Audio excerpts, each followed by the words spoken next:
حول ولا قوة إلا بالله العلي العظيم. أعوذ بالله من الشيطان الرجيم. لئن شكرتم لأزيدنكم ولئن كفرتم إن عذابي لشديد. Sadaqallahul azim. Yang hormati dan muliakan bapak-bapak, para tokoh agama, tokoh masyarakat, bapak kepala desa yang hormati dan banggakan, ibu-ibu yang hormati dan muliakan, seluruh para hadirin jamaah salat subuh sekaligus ta'lim subuh rahimakumullah. Alhamdulillah, masih kita memanjatkan puji syukur kehadirat Allah Subhanahu wa taala bahwa pada subuh kali ini alhamdulillah wa syukurillah kita masih diberikan nikmat kesehatan, kesempatan oleh Allah Subhanahu wa taala sehingga kita dapat bersama-sama menunaikan satu kewajiban di awal kehidupan kita hari ini. Lebih-lebih kita memasuki tanggal 1 bulan Ramadan, di mana pada tahun ini alhamdulillah waktu kemudian kondisi alhamdulillah sesuai yang kita harapkan, tidak seperti tahun-tahun yang dulu, dan ini tidak terlepas daripada izin Allah Subhanahu wa taala. Oleh karena itu mari kita bersyukur kepadanya bahwa ibadah kita lagi kondusif seperti ini, walaupun ada satu dan lain hal masih terjadi hal-hal yang masih dalam perbincangan.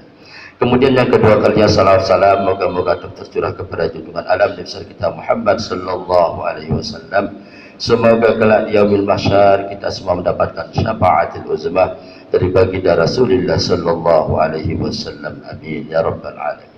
Bapak Ibu hadirin yang dimuliakan Allah Subhanahu wa taala, sebelum yang lanjut, yang tadinya seperti pengumuman pertama yang akan disampaikan mulai dari sholat subuh sampai kepada kultum, seharusnya akan disampaikan oleh Al-Mukarram Bapak Tuan Guru Haji Zulkarnain Adnani MA, bahkan yang komunikasi sampai tadi jam 11 malam bahwa beliau akan sanggup mengisi, tapi mungkin karena takdir Allah Subhanahu wa taala, itu kehendak Allah, maka beliau tidak sampai bersama kita.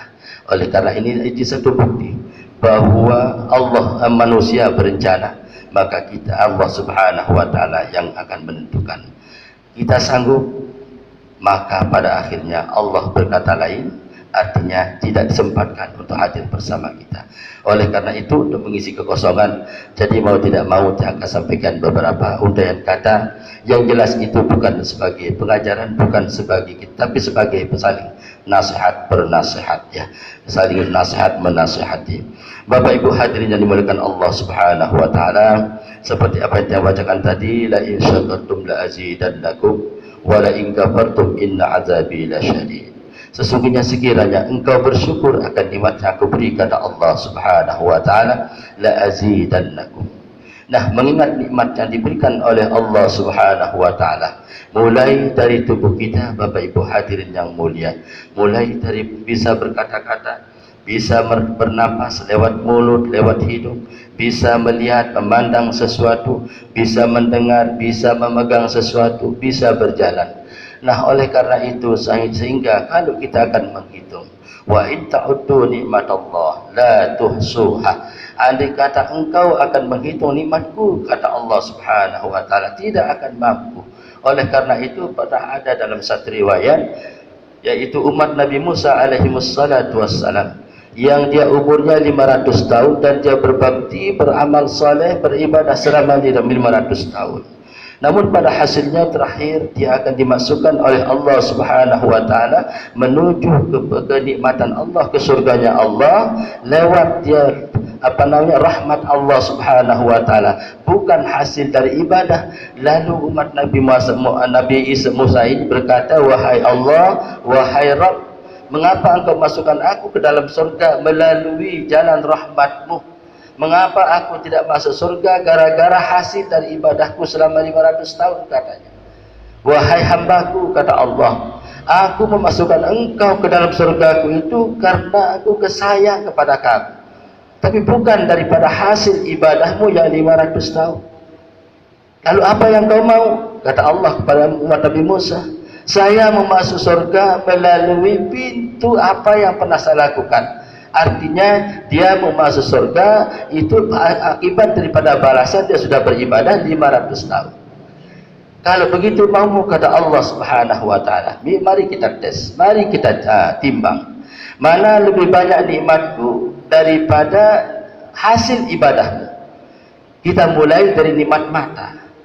Akhirnya ditimbang nikmat mata, disamakan dengan hasil ibadahnya yang 500 tahun, Bapak Ibu hadirin yang mulia. Setelah ditimbang dan ditimbang, berat nikmat mata yang sudah diberikan oleh Allah ini baru sebelah, belum dua-duanya, baru sebelah yang akan ditimbang oleh Allah. Ditimbang sebelahnya dengan amal ibadahnya selama 500 tahun, maka jauh lebih berat nikmat mata. Lalu Allah katakan, ya Rabb, ya hambaku, engkau saksikan lebih banyak, lebih berat nikmatku yang sudah aku berikan kepadamu daripada hasil ibadah. Bahwa engkau tidak akan layak mohon kepada saya, kata Allah, mohon kepadaku untuk engkau dimasukkan ke dalam surga gara-gara daripada hasil ibadahmu. Oleh karena itu ya Rabb, kalau memang itu yang diberikan oleh Allah, memang kalau memang gitu janji Allah, bolehlah, tidak usah saya masuk surga, saya masuk neraka saja. Wah, kedoaan dia keropakah, saya masuk neraka saja. Mau kau masuk neraka? Ia sama neraka saja. Akhirnya akan dimasukkan dalam neraka. Tapi tunggu ya Allah, sebelum saya masuk neraka, kata hamba ini, tolong jadikan neraka itu, tolong jadikan badan saya sehingga sekiranya saya akan masuk neraka, maka sebesar neraka yang kau punya. Artinya badannya supaya mengembang sebesar neraka dan nerakanya Allah Subhanahu wa taala. Lalu Allah mengatakan, kenapa engkau minta demikian? Baiklah, biar saya yang merasakan sakitnya neraka, biar saya yang merasakan pedihnya neraka, biar orang lain tidak akan merasakan sakitnya neraka, orang lain tidak akan bisa masuk ke dalam neraka selain saya. Dia bila bantal neraka ini. Akhirnya karena dia berpikir kepada sesama orang lain, dia berpikir akan orang lain, maka kata Allah, wahai hambaku, dosamu sudah aku himpuni semuanya, maka engkau akan masuk melalui hasil daripada ibadahmu. Nah, itulah, jadi kita ini berpikir untuk orang lain, itu pun bagian daripada ibadah. Kita berpikir, berkata untuk orang lain, bertindak untuk orang lain, berbuat baik untuk orang lain, itu adalah bagian dari ibadah kepada Allah Subhanahu wa taala. Ini baru nikmat mata saja, Bapak Ibu sekalian. Pantas Allah dalam Al-Qur'an pada surah Ar-Rahman mengatakan, "Wa bi ayyi ala'i rabbikuma tukadziban?" Nikmatku yang manakah yang engkau akan dustakan lagi? Sila. Nggih. Mata hanya bisa kita menggunakan, gigi hanya kita bisa menggunakan. Kalau orang bertanya, "Pira kula gigi depan?" Nah, diketahui. Lagu talang koma Pak Pira bisa lepas. Tolang manuk Pak Pira pun terlepas. Tolang ngodak Pira pun terlepas. Ketika ditanya berapa banyak giginya Bapak, Ibu, diketahui.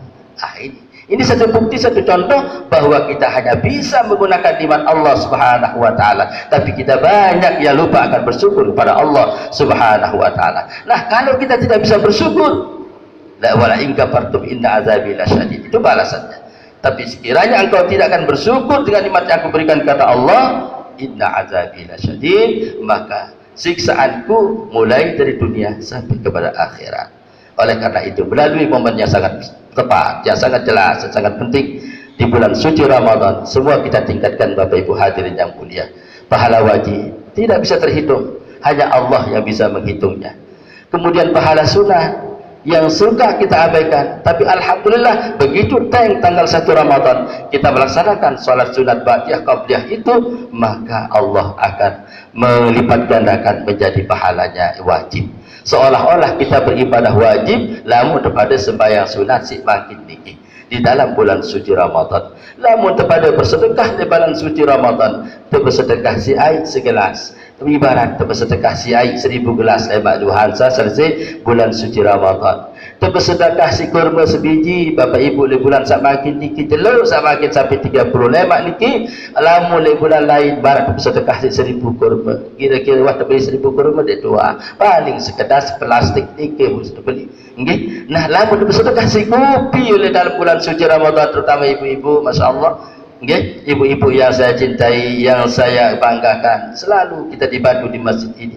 Lamun daripada bersedekah kopi makin segelas oleh bulan setelah bulan suci Ramadan, seolah-olah perlu bersedekah 1000 kopi, masya Allah. Belum diman nasi, diman sak lain-lain, masya Allah. Sila kepada tingkatkan amal ibadah di bulan makin niki.